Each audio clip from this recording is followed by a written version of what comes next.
बिस्मिल्लाहिर्रहमानिर्रहीम। अस्सलाम वालेकुम पाकिस्तान। आप देख रहे हैं बिहाइंड द मास्क और मैं हूं आबिद काज़मी। नकाब के पीछे छुपी सियासत और आज की हमारी मेहमान शख्सियत जनाब अहसन रशीद डार साहब, साबिक चेयरमैन सेक्रेटरीट एक्शन कमेटी व मरकज़ी सेक्रेटरी इत्तलात पासबान वतन पार्टी पाकिस्तान। आपका ताल्लुक मुज़फ़्फ़राबाद आज़ाद कश्मीर से है। आप मीडिया से गहरा ताल्लुक रखते हैं और आज़ाद कश्मीर की सियासत को भी बहुत गहराई से देखते हैं, जबकि जनाब खुद इलेक्शन लड़ने का भी इरादा रखते हैं। और आज हम मेहमान शख्सियत से पूछेंगे कि आज़ाद कश्मीर में आने वाले इलेक्शन और इलेक्शन की गेमा गेमी के बारे में, पासबान वतन पाकिस्तान के बारे में। अस्सलाम वालेकुम डार साहब, कैसे हैं आप? ठीक है, वालेकुम सलाम, खैरियत से।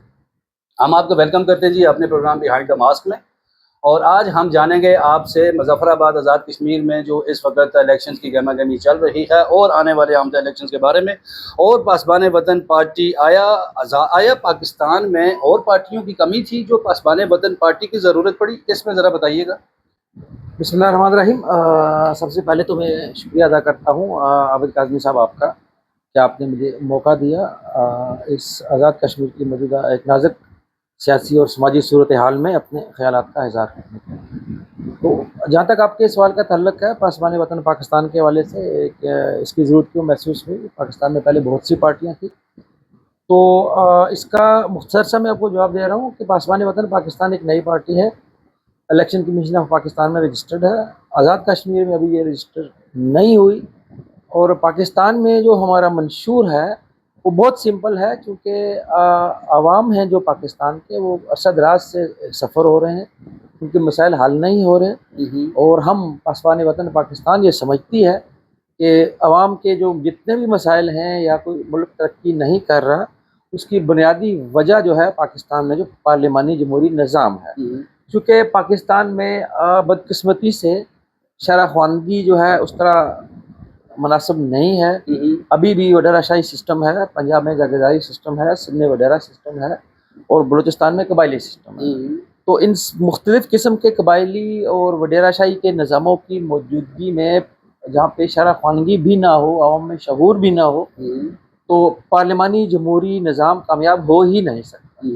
तो हम ये समझते हैं कि पाकिस्तान के मसाइल का हल अमेरिकन तर्ज के सदारती इंतखाबात हैं, कि जहाँ पे प्रेसिडेंट का इंतखाब अवाम बराह रास्त वोटों के ज़रिए करते हैं, और जो इलेक्टेड रिप्रेजेंटेटिव होते हैं उनका काम सिर्फ असम्बली में कानून साजी की हद तक होता है।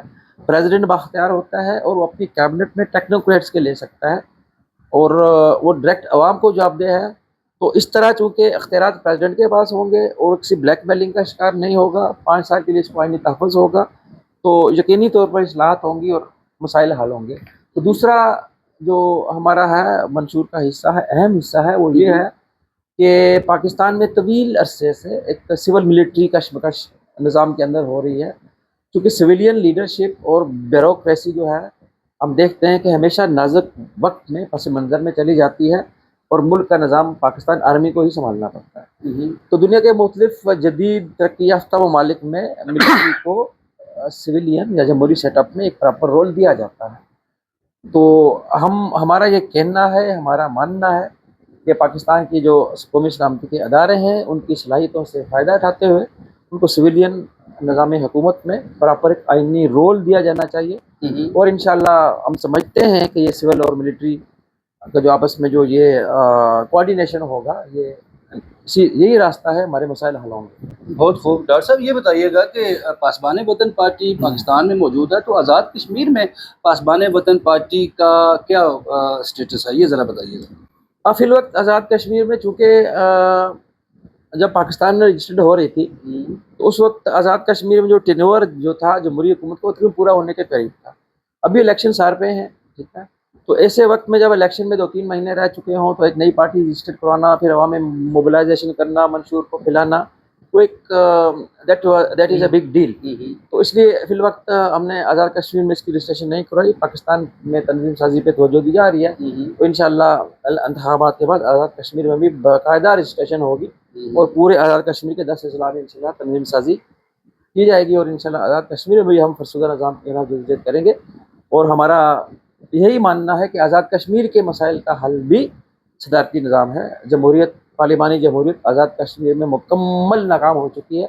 इसका इससे बड़ा सबूत क्या होगा कि एक आज़ाद कश्मीर का एक आम आदमी, एक नौजवान इतना तंग हो गया इस निज़ाम से कि वो एक अपने इलेक्टेड रिप्रेजेंटेटिव को, पहले लोग जिनके साथ तस्वीर बनाना या हाथ मिलाना फ़ख्र समझते थे, आज उनको डंगर के नाम से पुकारते हैं। तो ये I think that is a sham democracy, parliamentary democracy, और अब हमें इससे छुटकारा लेना चाहिए। राइट, यानी कि पासबान वतन पार्टी 2026 की आज़ाद कश्मीर के इलेक्शन में हिस्सा नहीं ले रही। जी नहीं ले अब आते हैं आज़ाद कश्मीर के जो आने वाले इलेक्शन। जी जी जी। तो डॉक्टर साहब ये बताइएगा कि इलेक्शंस होते नजर आ रहे हैं आज़ाद कश्मीर के, या जो अफवाहें चल रही हैं कि इलेक्शंस मुलतवी भी हो सकते हैं, इस बारे में ज़रा बताइएगा। देखिए, आज़ाद कश्मीर की जो सियासत है या जो तारीख हम देखते हैं, पार्लिमानी जमहूरी निज़ाम है, उसका एक तसलसल है।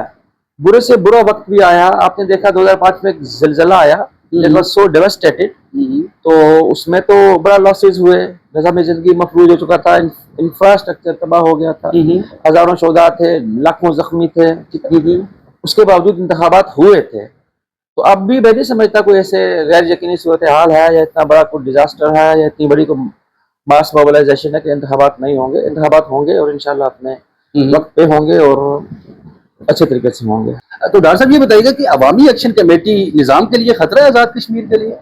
नहीं, मैं नहीं समझता कि एक्शन कमेटी निज़ाम के लिए खतरा है। उसकी वजह यह है कि ये बेसिकली एक्शन कमेटी की जो जदोजहद है, ये राइट्स की जदोजहद है।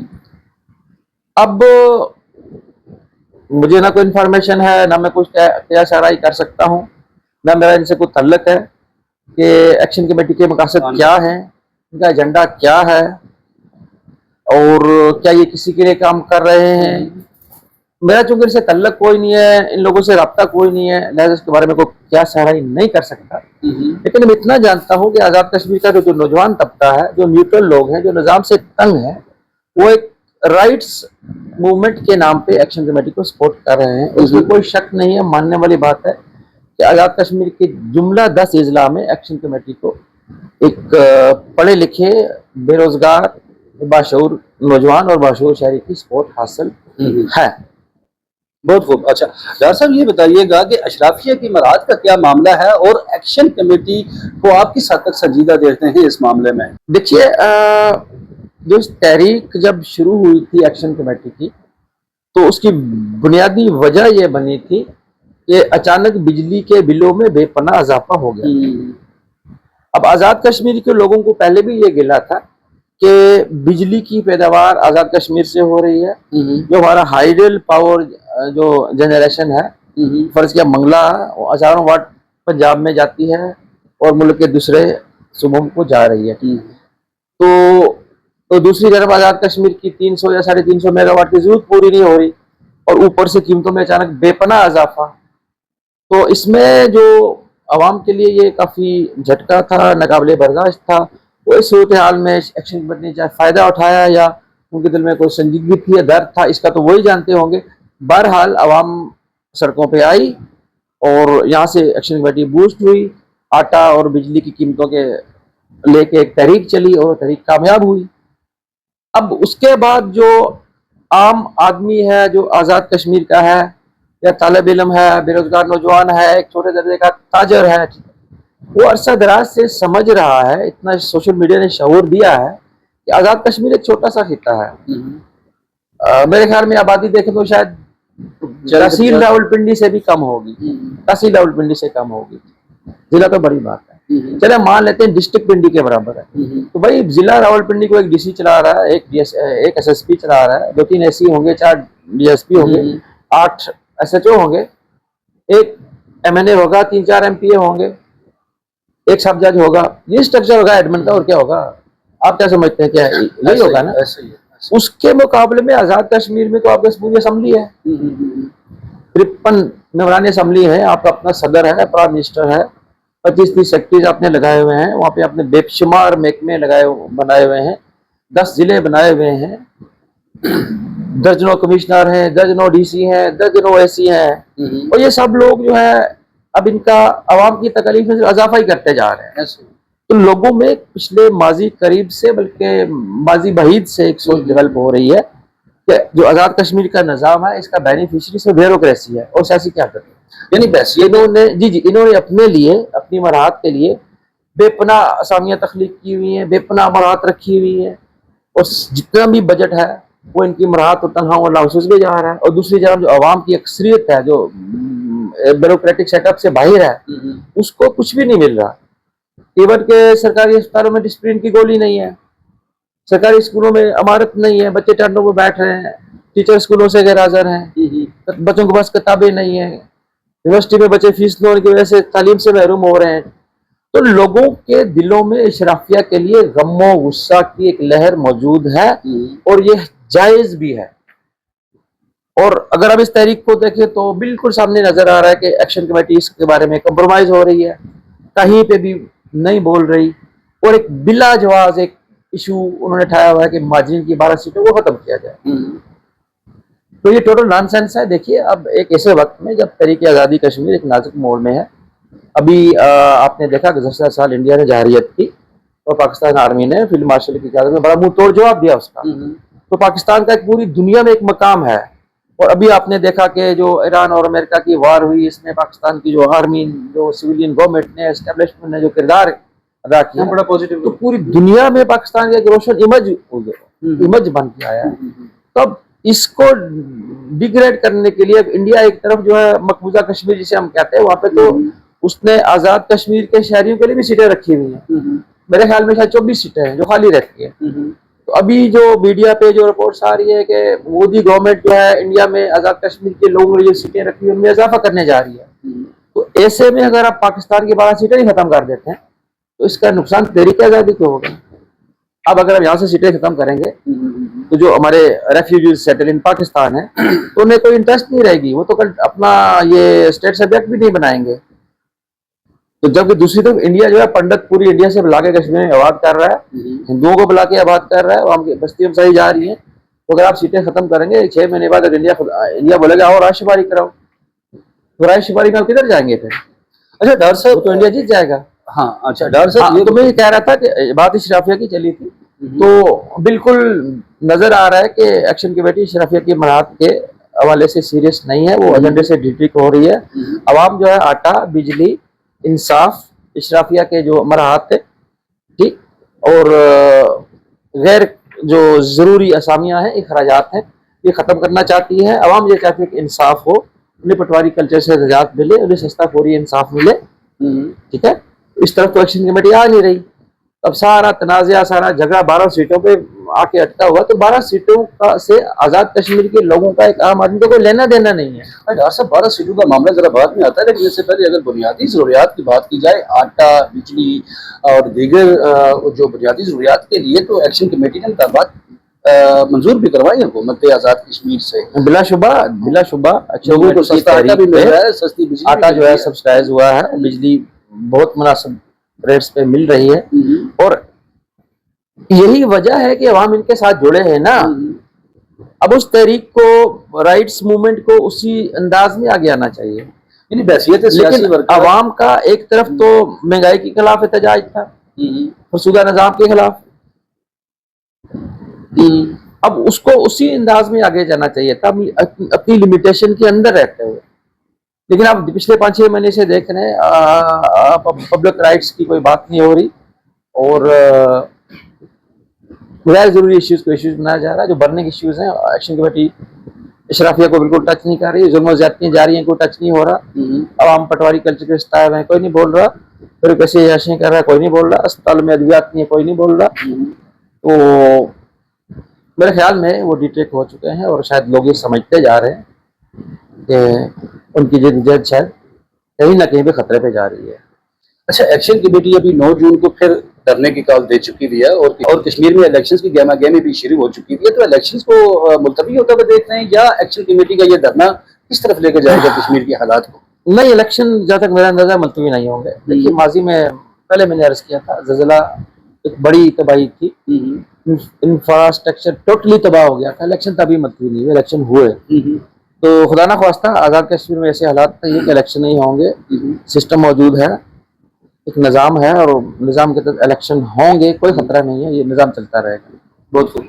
अभी कश्मीर में जितनी भी सियासी पार्टियां हैं, जोड़ थोड़ शुरू हो चुकी हुई है, और इलेक्टेबल्स के लिए पार्टियां मुतहरक हैं और तोड़ जोड़ चल रही है, तो कैसे देख रहे हैं किस हुकूमत की किस सियासी पार्टी की हुकूमत नजर आ रही है आमदा इलेक्शंस में आज़ाद कश्मीर में? देखिए, माजी में तो ये होता रहा कि आज़ाद कश्मीर के इंतखाबात जो इंतखाबी नताइज होते थे उन लोगों को पहले ही पता होता, वफाक से अंडरस्टूड होता था जिसकी इस्लामाबाद में हुकूमत है ऐसा ही। आज़ाद कश्मीर में उसी की बनेगी। अब ये नहीं है कि इसमें कोई धांधली होती थी या फेडरल गवर्नमेंट धांधली कराती थी, ऐसा नहीं है। लोग समझते थे कि चूंकि अब इस्लामाबाद में अगर पीपल्स पार्टी की हुकूमत है तो अगर वो आज़ाद कश्मीर लोग नून लीग को वोट दे दें या किसी और पार्टी को आगे ले आए, वो समझते थे कि दो मुख्तलिफ जमातों की आपस में कन्फ्लिक्ट होगी और नुकसान लोगों का होगा, इसलिए मेजॉरिटी वोट जो है इस्लामाबाद में भगवान पार्टी को चला जाता था और इसका निजाम करती। लेकिन इस दफा इलेक्शन हम पिछले 2-3 इलेक्शन से देख रहे हैं कि जो ये इलेक्शन का टाइम आता है तो ये जो हमारे इलेक्टेड लोग हैं जिन्हें इलेक्टेबल कहते हैं, तो ये कभी एक पार्टी में घुसे होते हैं, कभी दूसरी पार्टी की तरफ जा रहे होते हैं, देखते हैं जिसकी हुकूमत बनने जा रही है तो उधर ये घुसने की कोशिश करते हैं। पहले इस दफा आज़ाद कश्मीर के लोग इस चीज को अच्छी नजर से नहीं देख रहे। अच्छा, अब पहले लोटा कहते थे, अब मुझे खुद अच्छा नहीं लग रहा, लेकिन अवाम कह रही है, सरेआम कह रही है, डंगर का लफ्ज इस्तेमाल कर रही है मुतहरिक नुमाइंदों के लिए। सुनने में आया इसके जिम्मेदार जो है ये मुतहरिक नुमाइंदे खुद हैं कि जो हर 5 साल के बाद जो है वो एक नया मफलर लेके पट्टा डाल के आवाम के सामने आ जाते हैं। तो इस दफा लोग जो है इसको तस्लीम करने के लिए तैयार नहीं है।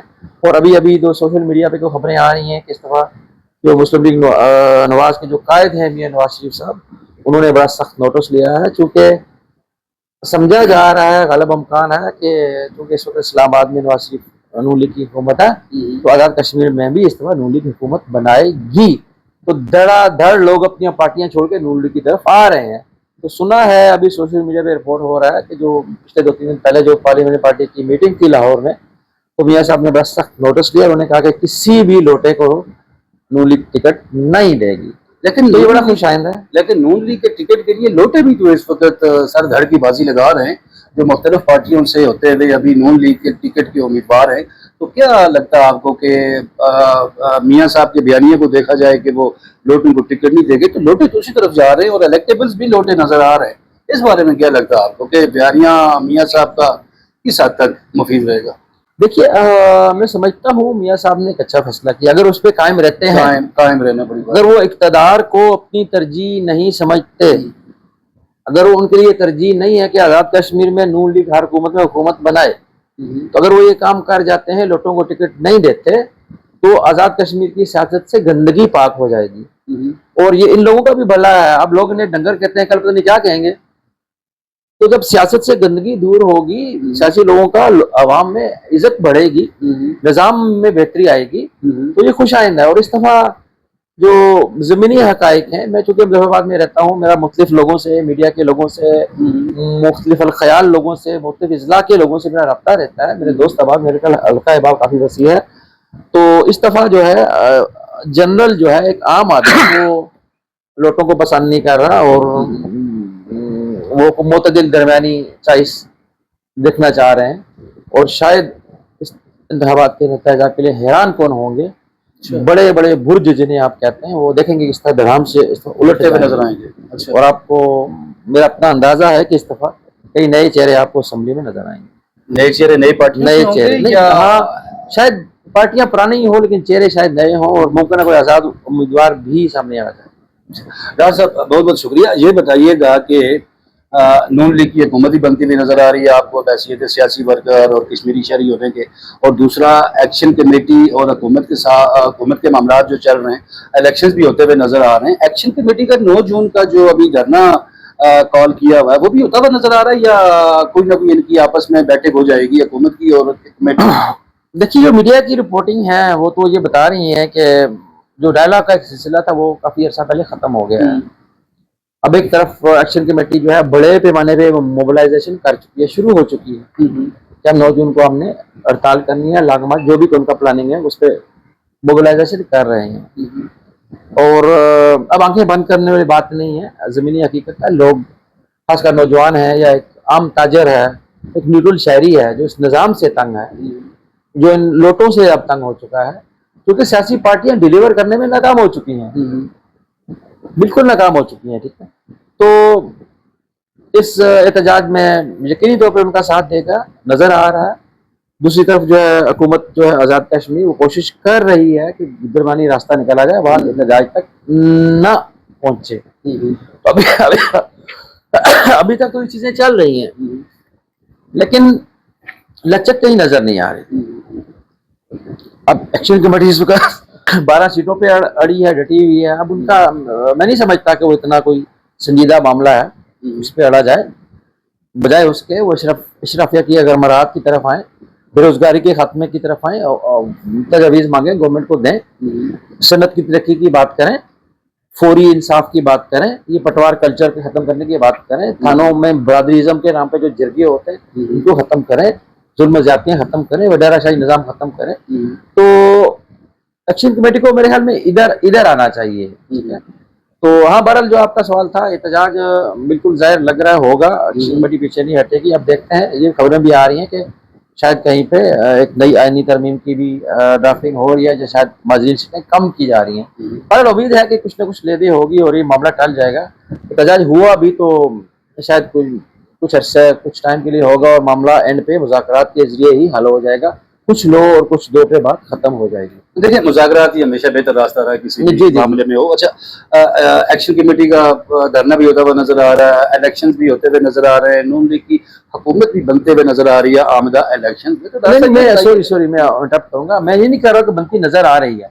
अगर माजी का सीक्वेंस अगर देखें तो हुकूमत नून लीग की बननी चाहिए। ग्राउंड रियलिटी नजर आ रही है सोशल मीडिया पे इस वक्त, वो देखते हैं। इस दफा ये रवायत खत्म भी होती कहीं नजर आ रही है, चांसेस हमें नजर आ रहे हैं।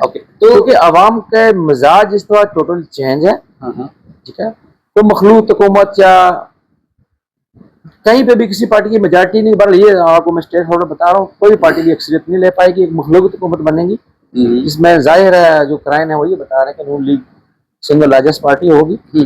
तो मुख्तार ये है कि मैं नहीं समझता निज़ाम को वो खतरा नहीं है। और लेकिन जो इंतखाबात हैं ये बड़े आज़ाद कश्मीर की तारीख में रुख मोड़ने वाला इंतखाबात होंगे और आइंदा इंतखाबात से तब्दीली आपको नजर आएगी। सियासी क़यादत को भी अपना इस्लाह करनी पड़ेगी, ब्यूरोक्रेसी को भी करनी पड़ेगी, क्योंकि अब अवाम जो है वो बाशऊर हो चुकी है और वो अपने राइट्स के लिए बोलना सीख चुके हैं और गिरबान से पकड़ के अपना हक लेना जान चुके हैं। तो यकीनी तौर पर एक अच्छा है, सिग्नल जाएगा पूरे पाकिस्तान के लिए और बल्कि पूरी दुनिया के लिए जाएगा। और हमें दुआ करनी चाहिए कि ये जो जदोजहद है ये जमहूरी और आइन के अंदर ही रह के जारी रहे, तो वायलेंस की तरफ ना जाए। एहतजाज हर बंदे का हक है, पुरअमन एहतजाज करें, हर फोरम पे लॉबिंग करें और यही जमहूरियत का हुस्न है। और मैं समझता हूँ कि अगर आवाम डिमांड कर रही है तो हमारे अदारों को, हुकूमत को आवाम की आवाज़ पे लब्बैक कहना चाहिए और बैठ के चीज़ों को ठीक कर देना चाहिए। अल्लाह करे आवाम के हक में बेहतर हो। तो ये बताइएगा डॉक्टर साहब, सुना है कि आप ये इलेक्शन लड़ने का इरादा कर रहे हैं या किया था आपने, तो जरा बताइएगा अपने बारे में। आमदा इलेक्शन, हाँ, मैं कुटला से मैं इलेक्शन लड़ना चाह रहा था। कुटला मेरा भाई हल्का है अपना LS-27 अहमदाबाद। मैं यहाँ से इलेक्शन लड़ना चाह रहा था, लेकिन मेरी रिटायरमेंट को भी गालबन हुआ है कितना 7वां महीना है। जो इलेक्शन एक्ट है शायद उसके तहत सरकारी मुलाजिम पाबंद है कि वो 2 साल रिटायरमेंट के इलेक्शन नहीं लड़ सकते। लेकिन इसमें एक लीगल क्वेश्चन है, I will discuss with my lawyers कि मैं चूंकि खुद रिटायर नहीं हुआ, रिटायरमेंट का मतलब ये होता है कि एज पूरी करके या वॉलंटियरली या जो भी रिटायर हो रहे हैं, तो मुझे तो सजा के तौर पे जो है जबरी रिटायर किया गया है, ये मेरा ऑप्शन नहीं था। तो बहरहाल this is a question for a legal debate, I will discuss with my lawyers and इंशाल्लाह अगर कहीं पे गुजारिश की तो मैं कुटला से इंतखाबात में हिस्सा लूँगा, अदरवाइज इंशाल्लाह अगले इंतखाबात में हिस्सा लूँगा। लेकिन मैं कुटला के आवाम के लिए जदोजहद के लिए मैं मैदान में निकल चुका हूँ। इंशाल्लाह हर फोरम पे कुटला के मजलूम लोगों के लिए, कुटला के तुलबा के लिए, कुटला के ख्वातीन के लिए, कुटला के मजदूरों के लिए हर जगह पे मैं आवाज़ बुलंद करूँगा। जहाँ जहाँ पे मेरी आवाज़ सुनी जाती है, जहाँ जहाँ किसी दफ्तर में मेरा कोई रसाई पहुँच है, जहाँ आवाम को मेरी मदद की जरूरत है, इंशाल्लाह ताला मैं कुटला के आवाम के लिए दिन रात खिदमत के लिए तैयार हूँ। बहुत खूब डॉक्टर साहब, अगर इस दफा खुद अगर इलेक्शंस में आप हिस्सा नहीं ले रहे तो पासवान वतन पार्टी की हैसियत से वहाँ पे किसी पार्टी को सपोर्ट करेंगे या आप बहैसियत सियासी वर्कर या एक कश्मीरी शहरी होने के आप करेंगे, वहाँ पे किसी को सपोर्ट करेंगे? नहीं देखिए, बेसिकली तो हमारा जो पार्टी का मंशूर है वो एक निज़ाम की तब्दीली है, हम फरसुदा निज़ाम का खात्मा चाहते हैं। अच्छा, तो इसका फैसला मैंने तो नहीं करना, बल्कि पार्टी क़यादत ने करना है। तो ये पॉलिसी हमारी क़यादत तय करेगी, तो हम उसमें उसको फॉलो करूँगा ज़ाहिर है।